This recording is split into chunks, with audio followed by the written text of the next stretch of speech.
Second game of this best of two. INTZ in blue this time, so the bans will begin with them. It was Florentino, Darcy and Lindis in that previous match. And Elsu has to go first. Hey, if I'm Ace1, maybe I try and let some characters through that will change the dynamic of this game. Because you're on the red side, you have that power. Make some weird happen. But I think red side, you have to ban Florentino and Darcy. If you don't ban both of them, you're gonna let your opponent pick one of them. So right now INTZ can ban. Why would you ban Florentino? Just what? Now they can ban Darcy. If they didn't ban Florentino, they would have gotten the option to pick Darcy or Florentino. So interesting draft. So what you're saying is by banning one of them, you know, your opposition is going to ban the other and you're left with none of them. Yep. So ban something else, let them pick which one you can have. Yep. All right, well, Sephora is the first pick for INTZ. It's quite often Sephora who gets that first lock-in. Florentino and Darcy are not going to appear. What you looking at, TJ? I'm waiting for this to be a Richter. Oh. Yeah, I'm expecting a Richter here. Yeah, Richter, Annette would be pretty good picks. I think Tulin Except Richter was the first ban by Ace1 in the last game. That means they respect. Yeah, they do. Okay. Do they want him? I should hope so. But, like, I don't know, maybe not. I don't feel like Richter is one of those must-grab at any opportunity ones, right? It doesn't feel like he's one that's like, oh, if he's on the table, I need him. If Richter's on the table, can we use it? Yeah, I think the Richter Lindis would be the best here, honestly. Like Lindis, not Croft? Not yet. Wait, what? Not yet. Oh, Richter, yes. Richter, please. You know, they look really similar. No, okay, it's Richter. But that guy was in a helmet. Yeah. That Cross was in a spacesuit. Does that look like a spacesuit? I'm not saying I'm cement in the face. It's the face. The face. TJ. Sure. I was. So they can pick Lindis here. They can pick Tulin here. They can pick Baldum. Lindis. There we go. Hey. Oh my goodness, this is crazy. Like Sephora, Zenio, and Lindis. That's so much protection for her. If they run Teamy as well, they have what's known as the Immortal composition. Tell us about that. Infinite Resurrection. You can run the Sephora, you can run the Zenial, you have the Angelic Splendor in for the massive burst of healing, you have the Sephora rolling through the team fights with Tides of Life for a massive burst of healing, and you have the Teamy who can resurrect key members of your team. Yeah, that's a very scary composition, and the only way to beat that composition is don't let Lindis get to late game and shut down the side lane of the Zenio there. But that's going to be tough because Lindis is so good in jungle. She is able to rotate and clear so fast. So, if you're Ace, what would you pick? A Violet, that would make a lot of sense because Violet wins against a Lindis late game, but with so much heal and protection, might be a little hard there. Hear me out. We're listening. Don't jungle this Violet. Put it in the side lane. Yeah, it did work. We saw 80s Hero actually do that in North America. Jungle Violet, side lane Violet, and it worked really well. And if you do that, they'll farm up quicker and be relevant sooner. Yeah, and do you think they should ban Teamy here, or should they? Yes, they should ban Teamy. If they don't ban Teamy and INTZ get him, INTZ win no matter what, because the Immortal comp, the perfect Immortal comp with that many massive healing bursts is just impossible to beat. Yeah, and plus if you dive onto the Lindis, you have so much AoE stuns from the Teamy, the Zenio, and Sephora with the water wall. Welcome to Stun City. Yeah. Population, you. Population CC'd. Yeah. This is taking quite a long time. They're having a thing. They're deciding what to ban here. Yeah. Hopefully it's a Teamy. Oh, nothing. Oh, it's Murma. Okay. At least they were able to pick something in the time. Was that a panic at the end there? Do you think? Yeah, he was getting toast. Had to walk back. Well, it's my turn to ban. Slapped it down. Ended up being a Ryoma, because that makes no sense. They already have a jungle. They already have a side lane flex in that Lindis. It can fill either role. The Ryoma doesn't add up. One thing, though, about White when he played Lindis last time, he actually struggled. He was focusing too much on objectives instead of helping his team fight the aggression from their opponents. So that's something we need to watch out for, because he tends to be very greedy with objectives on Lindis instead of helping his team counter and engage when, for example, they're taking a Dark Slayer. That was versus a INTZ Esports, though, where I feel their team call was avoid fights at all costs. Right. I think when you're playing against Geo, your over-focus on objectives can be accepted because you really don't want to team fight Geo. Interesting. Ace's ban of Ryoma is followed by Superman, and it's Liliana and Tulin on the side of INTZ. Yeah, Liliana, Tulin is really smart bans with him because after Sephora, Tulin and Liliana are usually the two next most powerful mages. Of course, Darcy. I'm not even counting Darcy here because he's always gonna be banned. But that's He's a actually a really smart ban by INTZ here to deny those two next powerful. Because Liliana, Violet would be perfect together because even though they're weak early, they scale so well together in the late game. So, if INTZ know the secret and they draft this teamie, I think they've won. Yeah. If they aren't aware of that composition, Roxy, that's even better protection. top lane. If they aren't aware of this composition, we don't get the teamie here. They still have a really good burst healing from Sephiroth Zenial to back up the Lindis, and with the Roxy to play their front line, I see a rough future. And they know, they believe the teamie comes through. Dun dun dun. So do you need the Roxy as composition? Well, then? You're just happy because you had a team called Immortals, but they guess. lost a lot. Ooh. Thank you, TJ, for reminding me. Can I go in the corner now and just So when cry? you were not sure they were going to pick teamie, you were happy with them having Roxy instead. Why have they got both? Well, This is a new level of your comp. The Roxy wouldn't be instead. The Roxy plays top lane usually. So no, but you were saying if they didn't pick the teamie as your immortal comp, then Roxy would work well in a different way. Plays well into the composition, Do regardless they of get if you both have a team. benefits now? Yes. A really good draft. They're going to jungle the Violet, though, which plays right into INTZ's competition. Because if you had a range side laner, you can out-pressure the Zenio or the Roxy there, and then use that additional pressure to then get map control. But they're going to have a pretty even matchup with Omen and Richter in the side lane. The only exception is Omen is very good into Zenio, though. Raz completes the draft on the side of Ace. INTZ have a really good draft. Yeah. And Ace feels like a couple of theirs just kind of happened at the last moment because they didn't really know what to do. Is that unfair? Yeah, they're banned. Their one ban of that Rioma still makes no sense to me because it's pretty obvious that teamie should be banned from that roster. But I think the rest of the draft is in and of itself fine. If we lived in a vacuum and Ace1 were the only team playing this game, sure. Problem is, there's another team and they have a better draft, and you've sacrificed so much to get an alright draft that you've decisively lost the phase. That's how you bode well. You got to understand the composition your opponents are trying to gun for and pick, and that was a pretty obvious. As soon as we saw the first 3 picks, we already knew what they were gunning for, and that's why it took a while. They actually picked Roman at last second, so I feel like they don't know this composition. Well, they're about to learn. Yes, I learned it well. Yeah, this could be quick. Educational. Well, see, the thing is about this immortal comp is, when damage comes your way, you've got healing, you've got the revive. Damage reduction. Being a bro is going to help you out because they did get revive, But is damage coming their way? That's why you need backline damage. With this composition, they have it from the Sephiroth and the Lindis.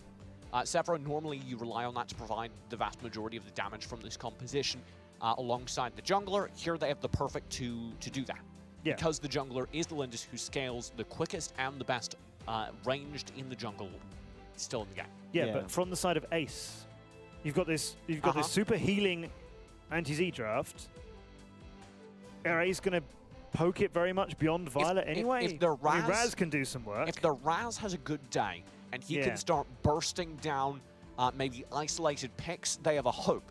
But even if they're finding those isolated burst targets, you have to start talking about the Immortal comp and its ability to stall that out, because the Resurrect from the teamie, because the Angelic Splendor, if they catch anyone off anywhere on the map, the Zenial can be there to defend them. It's really hard to find picks into this comp. No Quillen, just saying. Yeah. That's not necessary anymore then. Yeah, and I think as long as INTZ focuses as a team, because Zenio does percentage health damage, the more health he has, the more damage he does as well. And I think as long as they can focus all their damage, combined with the burst from Sephora and Lindis, it's going to be enough. But they need to focus on the exact same target. If they split focus, and this comp may not work, but I don't think INTZ is going to do that because their team fighting has been solid. Yeah, that is something we know they're for. Something we're saying Ace need to do better at. They kind of need to do better in multiple ways then with the team that's coming at them in the shape of INTZ. This feels like their game. Their game to lose. Yes, I think that's a good way to phrase it, because even if you have the world's most perfectest comp, you can still throw it all away through bad positioning. And Ace1, like I said, don't have a bad comp, so if they're able to get out ahead, scale the Raz, scale the Violet particularly well, they have enough burst to make even this Immortal comp look in trouble. Yeah, if they can get Raz and Violet to late game, and they have Omen locking down their opponent, then they can win the fight. Because all they have to do is lock down Lindis, kill Lindis or Sephora, and then they can turn that fight in their favor. But they have to be very good at executing the combo that they want to pull off here. Okay, we are just restarting the lobby, so we will get into the second part of this best of 2 as soon as we can. So you're saying if Omen can lock it down? Yeah. Is that possible, though? I mean, he can flicker in and Death's Embrace onto Sephora, and she can't do anything. She can turn Tides of Life on and make herself immune for just a few seconds, but Death's Embrace lasts 5 seconds. So if they're good, if someone's in your Death Embrace for 5 seconds, you should be able to just annihilate them and kill them immediately. And once you take Sephora out the fight, all the AoE damage is gone. Lindis can only focus one target, and that's where they'll shine. They need to focus actually Sephora if she's fed. Lindis can only focus one target because you have to stack your hits on that for more damage, right? Exactly. Yeah. I can see you've been playing Lindis. Oh, please. How's that been going? It's going pretty well, but not as much fun as when I have Yawn and I heart shot somebody from the other side of the map. I'm just saying. Yeah. You should try Elsu. I have tried Elsu. Because it's like Yorn, but good. Well, no, I don't think it's as much fun. Thing is about playing Lindis is I enjoy playing Lindis, and it's getting me more exposed to the jungle, which isn't something I've honestly spent a lot of time doing before. But I then always end up seeming to be playing with somebody or against somebody who's playing Yawn, and it reminds me I actually quite have a lot of fun when I'm doing that. I'm not saying it's good, I'm just saying it's fun. Yeah. That's how I feel about Toro in the jungle. And then the other thing too is, I think Sujay's going to get us back on track here. yeah, we are. They have to focus Sephora because they can get Shield of the Lost, and they can easily make sure, like, if Annette has it or Omen has it, or Richter can build it, but probably Annette will build it. Just stay next to Lindis and basically decrease her attack speed. You basically decrease her DPS and focus on Sephora. Okay, we are into this second game then. Let's see if INTZ can make this 2-0. You said focus down the Sephora, in this case, Medinho. Already, it's off to a bad start. His flex is burned down in the sideline. Yeah, what a play there. The aggression is going to set them up very well for this Abyssal Dragon coming out soon. Ace1 need to play it back. They're struggling to do so, but they are managing to hold. Yeah, it looks like White's going to touch the Abyssal Dragon a little bit, and they're going to go ahead and back off. Are they potentially fighting the Abyssal Dragon down here? It's going to be very interesting to see who's going to get this because it's going to determine the early game dominance. And White takes it. Manages to steal it away. Fran's in the area as well. All of Ace1 could have contested that, but they didn't. That was their chance, actually. If they were able to contest that and get a kill on White. Angelic Splendor is needed. Tides of Life as well. There's the Immortal Cup. They're all back to full HP. That is absurd. They were so low. I thought they were in trouble, and then I forgot. Sephiroth's level 4. Oh, White. But E-Buddy shows up. Yeah, that is the key there, TJ. We talked about E-Buddy. They have to play around this guy. He does so much damage. He knows how to engage and initiate. He has that instinct. And if they can play around that instinct, work together as a team, they have some potential here. That killer instinct. The killer instinct of E-Buddy. Sounds really friendly, actually. Yeah. Like Cola, that's how it gets you. Will be the target here, picked up defensively by Ace1, and Christian keeps going. Yeah. Threatening Padaria, who simply turns around and steals his jungle cap instead. both of it. He steals both. Yeah, E-Buddy has to run. This is actually getting cleaned up, and Jastly's too far forward. Padaria and Whites will get the kill. Yeah, and Padaria has Agni Grab. He has not even used his ultimate yet, and they are being this dominant. This is the jungle invades that have worked out for INTZ so well in Game 1, and they're just repeating that same storyline. Top lane, the focus for INTZ as E-Buddy does press in mid. He'll get Medinho. Almost scoops him out from under the tower, but didn't quite have the stamina to do it in his meter. Yeah, that was so close. I mean, again, I love what INTZ does here. The rotations with Padaria, White, and oh my god, Harris there is working out so well for them. Fran tried to roll through for a combo with E-Buddy. By the time he arrived, E-Buddy had lost the mid-trade. Yeah, and look at this duo down here. Who's going to win here? Flex or Fusion? Fusion in a lot of trouble, but he turns the tables with a detonation of his shield, timing it for the Malleus burst. And look what he's building there. He has that Claymore, some damage. Horus in, Angelic Splendor as well. Jastly in trouble as the wall-to-wall doubles done with Malleus is there. Booty boots Jastly. You've got to run. He'll be able to do so with the Hurricane Wall, but it is rough. He had to use it in a defensive way, and as a result, they're going to be able to take this tier 1 tower in a dragon, and then go ahead and rotate S4 to the Abyssal Dragon as well. This is looking very good again for INTZ.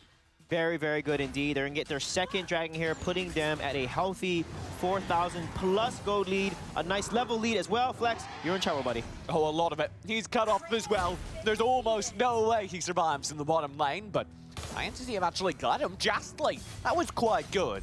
Yeah, quite good indeed. But look at his pressure, TJ. That 4-man rotation, the tight 4 to 3-man rotation, how they're meeting up with each other and continuing to pressure in this lane, and then rotating to take jungle and objectives here and looking for these key picks. Huh. Medino's landing all these water balls. Yeah, Medino, I love him. I think he's one of my favorite players on this team. Honestly, Padera too. I love them all. I thought you were going to say he was one of your favorite players, and then the sentence kept getting longer. I see what you did there. Look at Medino, though, continuing to clear the wave, continue on, you know. Poor Medino. Yeah, poor Medino indeed. Water spirits away. White's taking his farm.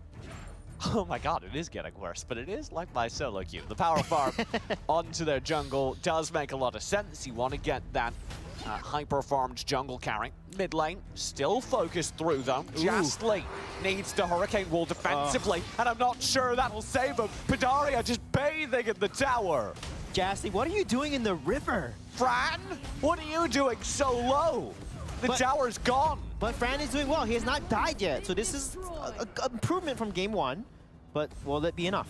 Horus keeps going, and they've got the water wall stun. Ebody barely survives. Christian will try and dive, desperately comboing as best he can. The Omen does land with the Immortal comp. They're going to be fine. The Resurrect is there. White's back. You can't kill them. Finally, White falls for a second time, but they lose Flex and Christian for the privilege. They spent so much to get a kill on White. That was a beautiful engage by Christian with the Death Embrace, though. Can they kill Pandaria? No. Agni's grasp. Ebody stalls this out. I don't think they can do it. Wow, this team is just that far ahead. They spent so much resource kill White. Perfect Being a Bro comes up, revives him, and then they still win the fight when that was such a great engage by Christian. This is why it's so important to make sure you don't fall too behind in early game and trade as much as possible. So that's something I love for Ace to work on for next time, is trade so you don't fall behind. Come on, Fran. Yay. Does finally get the jungle camp, but Universal Dragon itself is up for grabs, and he'd much rather have that. White will lock it down. Justly has to have some fancy footwork to stay alive. Hurricane Wall goes aggressive instead. It's about the message. Jastly, be careful with your positioning there. Ebody caught out. Water Wall will chase. Full Angelic Splendor being a bro combo. Flex will be able to punish it theoretically with a kill on the Horus, but he can't connect. The full dive through the whole team, and he can't make it happen. Yeah, Flex trying to flex for that kill, but he could not make it. And look at White, so aggressive, Fran. Goodbye, my friend. He's gone indeed. Anybody tries to steal it away, but he's melted. Yeah, this tight rotation and this teamwork by INTZ is paying dividends for them right now, TJ. It's insane how they're picking off Ace one by one by one. So Ace has got to get it together. They have to respawn and rotate together and try to get picks exactly how INTZ is doing to them right now. I don't see how they get back into this game pre-15 minutes. Like, they just need to hold for so long. Look at those heals, TJ. Yeah. 1,000+ heals. Twice. Why you don't let them get this full comp? Twice. They just have so much resurrection potential, healing potential. It's almost impossible. Yeah, I mean, they can't even build a anti-life regen item. It's not going to even help that much, honestly. Tomb of the Reaper or Curse of Death. Because the Resurrect isn't affected by it, because the damage reduction isn't affected by it from Xennial. Would stop tidal life. Pandaria, deep dive in. Angelic Splendor is there to back him up. It doesn't matter, he's so deep. Fusion keeps him up with the Angelic Splendor. Now they've got Wave and Drake up against the tower, and INTZ just go in. A full commit, and they've got Jastly. He's so low, he's gone. Flex and Ebody try and rotate through, but they're facing a whole team, and the Tides of Life, and the Resurrect. 3 kills over to INTZ. Fran and Ebody are still alive for now, but they need to be perfect. They got White, but it's a 1-1 trade, and Ebody can't do anything. It'll be game number 2 over to INTZ as they dominate twice in a row. And a dominating performance indeed there. Their rotations, their teamwork, perfect angelic spenders from Fusion there.